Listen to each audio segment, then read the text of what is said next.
Senandung mimpi di tengah kota. Udara pagi Jakarta selalu punya cara sendiri untuk membangunkan Alia.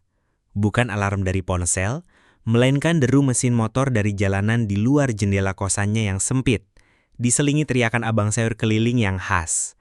Jam masih menunjukkan pukul 5 subuh, tapi Alia sudah harus beranjak dari kasur lipatnya.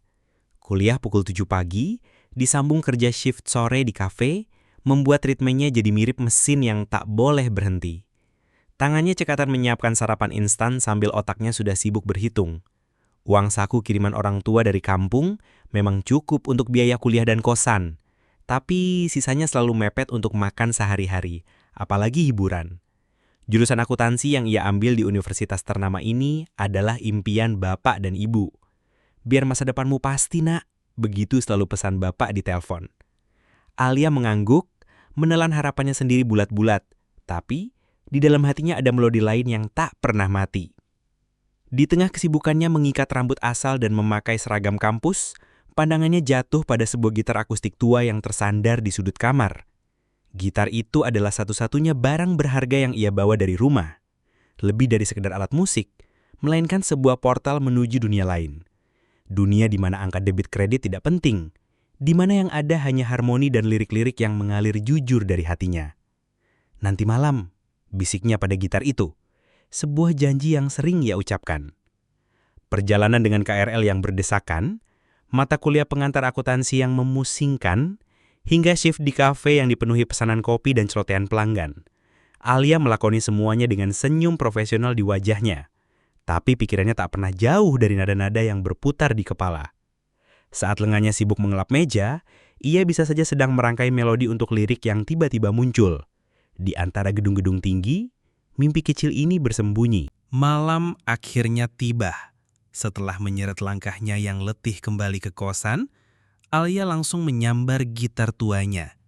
Jemarinya memetik senar, suaranya yang lembut dan merdu mulai mengisi kamar sempit itu.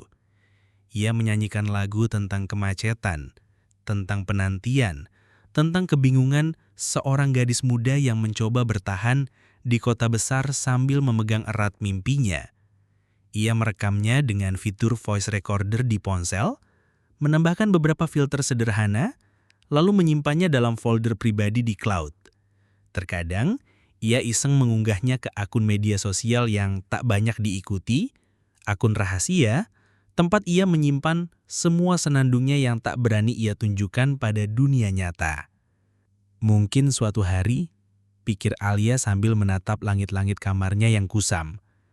Mungkin suatu hari, senandung ini tidak hanya terdengar di sini. Pagi-pagi di kampus terasa seperti terowongan waktu. Alia masuk sebagai mahasiswi akuntansi, mencoba menyerap setiap rumus dan teori yang baginya terasa kering. Profesor berbicara tentang neraca keuangan, aset, dan liabilitas. Sementara di benak Alia, kata-kata itu perlahan berubah menjadi melodi minor, sebuah refren tentang tekanan hidup dan harapan yang tersembunyi. Ia mencatat dengan rapi, namun di pinggir buku catatannya, seringkali ada coretan klef musik atau sepenggal lirik yang tiba-tiba muncul. Sore harinya, Alia beralih peran. Di kafe modern di pusat kota yang selalu ramai, ia berubah menjadi seorang barista yang cekatan. Aroma kopi yang pekat dan latte art yang ia buat dengan presisi menjadi bagian dari rutinitasnya. Ia tersenyum ramah pada setiap pelanggan, kadang mencuri dengar obrolan mereka tentang karir sukses, liburan mewah, atau rencana masa depan yang sudah terencana matang. Andai saja hidup sesederhana memesan kopi, pikirnya suatu kali, sambil mengusap noda di meja. Kehidupan Alia adalah sebuah siklus berulang antara angka-angka yang membosankan dan aroma kopi yang menenangkan, diselingi bisikan melodi di kepalanya. Setiap malam, setelah semua tugas kuliah dan pekerjaan selesai, ia akan duduk di lantai kamarnya yang sempit. Lampu belajar yang redup menjadi satu-satunya saksi bisu saat ia kembali memeluk gitar tuanya. Jemarinya menari di senar, menciptakan lagu-lagu yang penuh kejujuran tentang perantauan, tentang kesepian di tengah keramaian, dan tentang mimpi yang rasanya begitu jauh. Malam itu, Untuk pertama kalinya, Alia merasa bahwa senandung mimpinya mungkin tidak akan selamanya tersembunyi. Lagu-lagu itu hanyalah voice note di ponselnya, tersimpan rapi di sebuah folder bernama Rahasia Alia. Sesekali, kalau keberaniannya sedang tinggi, ia akan mengunggahnya ke akun media sosial anonim yang hanya diikuti segelintir teman lamanya di kampung. Jumlah likes yang tak seberapa dan komentar yang minim tak pernah menghentikan Alia. Baginya, itu bukan soal popularitas, tapi soal melepaskan. Itu adalah caranya untuk bernapas, untuk tetap waras di tengah kota yang tak kenal ampun. Suatu sore, saat Alia sedang membersihkan meja di kafe, seorang pelanggan tetap, Bapak Surya, menghampirinya. Bapak Surya adalah seorang kakek parubaya berpenampilan rapi dengan rambut beruban dan kacamata bertengger di hidungnya.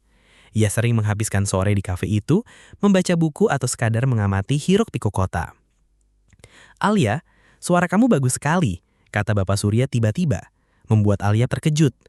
"Saya sering dengar kamu bersenandung kecil saat bekerja. Apakah kamu seorang penyanyi?" Alia tersipu. Ia tak tahu Bapak Surya pernah memperhatikannya sejauh itu. "Ah, tidak Pak, cuma iseng saja." Bapak Surya tersenyum ramah. "Iseng yang punya bakat. Saya ini dulunya penikmat musik, sedikit banyak tahu tentang melodi. Suaramu itu punya jiwa, Nak. Jangan hanya diisengi." Beliau menyerahkan kartu nama Usang. "Kalau suatu saat kamu serius, coba hubungi saya. Saya punya teman lama yang masih berkecimpung di industri musik independen." Terasa begitu gemerlap dan jauh. Hanya milik orang-orang yang punya koneksi atau uang banyak. Alia menerima kartu nama itu dengan tangan gemetar. Ini iseng atau takdir, pikirnya. Di kartu nama itu tertulis nama Surya Atmaja dengan embel-embel mantan produser musik indie. Kartu nama Bapak Surya terasa berat di tangan Alia. Sehelai kertas usang itu seolah membawa beban ribuan pertanyaan yang berputar di benaknya. Ini serius? Ini kesempatan? Atau hanya iseng belaka? Rasa lelah setelah seharian kuliah dan bekerja perlahan berganti dengan gelisah yang menggerogoti. Ia meletakkan kartu itu di meja belajar, di samping tumpukan buku akuntansi yang seolah menatapnya mencibir. Keraguan adalah teman lama Alia. Sejak ia memutuskan merantau ke kota ini, setiap langkahnya selalu diiringi keraguan. Terutama saat mimpinya tentang musik kembali berbisik. Bagaimana mungkin seorang mahasiswi akuntansi yang kesulitan membagi waktu antara kuliah dan kerja, yang uang sakunya pas-pasan, tiba-tiba bisa masuk ke industri musik? Malam itu, gitarnya tetap di sudut kamar. Untuk pertama kalinya dalam beberapa waktu, Alia tidak menyentuhnya. Ia justru membuka laptop, mencoba mengerjakan tugas akhir yang tenggat waktunya semakin dekat. Angka-angka di layar terasa lebih nyata, lebih pasti, meski tidak memberi getaran apapun di hatinya. Beberapa hari berikutnya, kartu nama itu tetap tergeletak di meja. Setiap kali matanya tak sengaja menangkapnya, sebuah pertarungan internal terjadi. Satu sisi berteriak, "Ini kesempatanmu, coba saja." Sisi lain membisikkan, "Jangan gegabah. Ingat bapak dan ibu. Mereka sudah berkorban banyak untuk kuliahmu. Jangan kecewakan mereka dengan hayalan." Di kafe, Alia bertemu lagi dengan Bapak Surya. Beliau tersenyum ramah seperti biasa, memesan kopi favoritnya, dan tidak menyinggung soal kartu nama itu sama sekali. Sikap Bapak Surya yang tenang justru membuat Alia semakin bingung. Ia berharap Bapak Surya akan bertanya, mendesaknya, memberinya alasan untuk melangkah. Tapi tidak ada. Bapak Surya seolah mengerti bahwa keputusan ada di tangan Alia sepenuhnya. "Alia, kamu kenapa melamun terus?" tanya Mbak Rina, teman kerjanya suatu sore. "Biasanya kamu yang paling sigap kalau ada pesanan." Alia tersenyum kecut. "Enggak Mbak, cuma lagi banyak pikiran tugas kuliah." Ia berbohong seperti biasa. Di tengah kesibukan yang seperti air bah, Alia merasa semakin tenggelam. Rutinitasnya terasa lebih berat dari biasanya. Kuliah akuntansi terasa lebih membosankan, pekerjaan di kafe terasa lebih melelahkan. Senandung yang biasanya menjadi pelariannya kini seolah terbungkam oleh suara-suara keraguan dan tekanan realita. Ia merindukan malam-malam di mana ia bisa melarikan diri ke dalam melodi.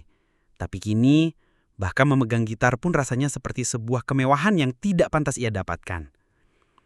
Suatu malam, saat ia sedang belajar untuk ujian dan matanya sudah sangat mengantuk, ponselnya berdering. Itu panggilan dari ibunya.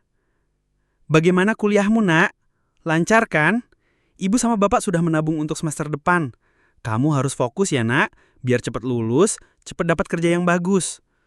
Suara ibu yang penuh harapan itu laksana palu godam yang menghantam keraguan Alia. Kata-kata fokus dan cepat lulus bergema di telinganya. Kartu nama Bapak Surya di meja seolah mengejeknya. Apakah ini memang hanya hayalan belaka? Alia memejamkan mata, membiarkan kelelahan dan keraguan merayapi setiap sendinya. Senandungnya yang biasanya menjadi pelariannya, kini seolah terbungkam oleh suara-suara keraguan dan tekanan realita. Ia merindukan malam-malam di mana ia bisa melarikan diri ke dalam melodi. Tapi kini, bahkan memegang gitar pun rasanya seperti sebuah kemewahan yang tidak pantas ia dapatkan. Keraguan Alia tak bertepi, seolah kota besar ini sendiri adalah wujud dari segala keraguannya. Setiap pagi, ia merasa langkahnya semakin berat menuju kampus. Setiap sore, aroma kopi di kafe tak lagi bisa menyamarkan lelah di pundaknya. Gitar di sudut kamar terasa seperti beban, bukan lagi pelarian. Pesan ibunya tentang fokus dan masa depan pasti terus berdengung, meredam setiap nada yang mencoba muncul dari hatinya. Kartu nama Bapak Surya kini tertindih tumpukan buku akuntansi, seolah terkubur di bawah timbunan realita. Hingga suatu malam, Alia sedang berada di kafe, mengurus pesanan yang tak henti-hentinya. Tiba-tiba, dari sudut ruangan, sayup-sayup terdengar alunan musik akustik. Seorang pengamen jalanan yang biasa lewat, kini diizinkan tampil di salah satu kafe tempatnya bekerja. Pria itu, dengan gitar usang dan suara serak, menyanyikan sebuah lagu tentang mimpi yang tertunda, tentang jiwa-jiwa yang tersesat di tengah kota. Liriknya sederhana, melodinya pun tidak rumit, tapi ada kejujuran yang menusuk hati Alia. Dia melihat bagaimana para pengunjung kafe yang tadinya sibuk dengan ponsel atau obrolan mereka, perlahan mulai terdiam. Beberapa mengangguk-angguk kecil, yang lain terlihat merenung, bahkan ada yang meneteskan air mata. Alia melihat passion yang murni di mata pengamen itu, dan bagaimana passion itu, meski tanpa panggung megah atau kontrak rekaman, mampu menyentuh hati banyak orang. Lagu itu selesai. Tepuk tangan riuh mengisi ruangan. Pengamen itu tersenyum tulus, membungkuk dalam, lalu beranjak pergi. Alia terpaku. Bukan lirik lagunya yang terlalu istimewa, bukan pula suara pengamen itu yang paling merdu, tapi aura keberaniannya. Keberanian untuk berdiri di depan orang asing, dengan segala keterbatasan dan hanya dengan bermodalkan suara dan gitar, ia mampu menyampaikan senandungnya pada dunia. Ia tidak peduli berapa uang yang ia dapat, atau apakah ia akan terkenal. Ia hanya bernyanyi dan itu sudah cukup. Melihat pengamen itu, Alia tiba-tiba merasa malu pada dirinya sendiri. Selama ini ia takut mengecewakan, takut tidak berhasil, takut dibilang tidak realistis. Ketakutan itu membuatnya diam, membuat senandungnya terkurung dalam folder rahasia Alia di ponsel. Seketika, ia teringat pada kartu nama Bapak Surya yang teronggok di bawah buku. Terngiang kembali kata-kata Bapak Surya. "Suaramu itu punya jiwa, Nak. Jangan hanya diisengi." Malam itu, begitu sampai di kosan, Alia tidak langsung mengerjakan tugas atau menyambar ponsel untuk sekadar scroll media sosial. Ia langsung meraih gitarnya. Jari jemarinya memetik senar, namun kali ini bukan melodi kesedihan. Ia mencoba menyanyikan kembali lagu pengamen jalanan itu, namun dengan suaranya sendiri, dengan jiwanya sendiri. Ada energi baru yang membakar dalam dirinya. Ia menarik napas panjang, lalu mengambil kartu nama Bapak Surya yang kini sudah sedikit terlipat di bawah tumpukan buku. Nomor telepon itu ia ketik perlahan. Keraguan masih ada, tapi kini ada yang lebih besar. Rasa malu pada diri sendiri karena tidak berani mencoba. Dengan tangan sedikit gemetar, Alia menekan tombol panggil. Dengan jantung berdegup kencang, Alia menekan tombol panggil. Telepon tersambung. Suara bariton yang tenang menjawab di seberang. "Halo, dengan Surya Atmaja. Ada yang bisa saya bantu? Alia menarik napas dalam.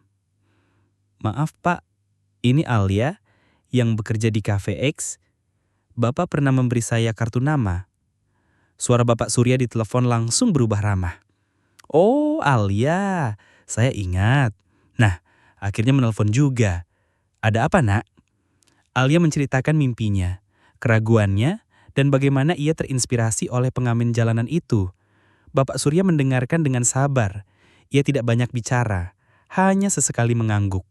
Yang Alia bayangkan dari nada suaranya. Di akhir percakapan, Bapak Surya hanya berkata, "Bawakan salah satu lagumu. Datang ke studio kecil saya hari Minggu pagi. Saya ingin mendengarnya." Hari Minggu itu, Alia datang ke alamat yang diberikan Bapak Surya. Ternyata, itu adalah sebuah studio rekaman indie sederhana di pinggir kota. Bukan studio megah seperti yang ia bayangkan. Di sana, Alia bertemu Bapak Surya dan seorang teknisi audio muda bernama Rio.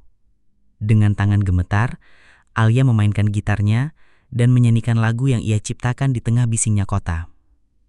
Alia bernyanyi dengan seluruh jiwanya. Ia menyalurkan semua lelahnya, keraguannya, kesepiannya, dan juga harapannya ke dalam setiap bait lirik dan melodi. Ketika lagu selesai, keheningan menyelimuti ruangan. Bapak Surya dan Rio hanya menatap Alia dengan ekspresi sulit diartikan. "Suaramu punya jiwa," kata Bapak Surya mengulang kalimat yang pernah ia ucapkan. "Lirikmu jujur.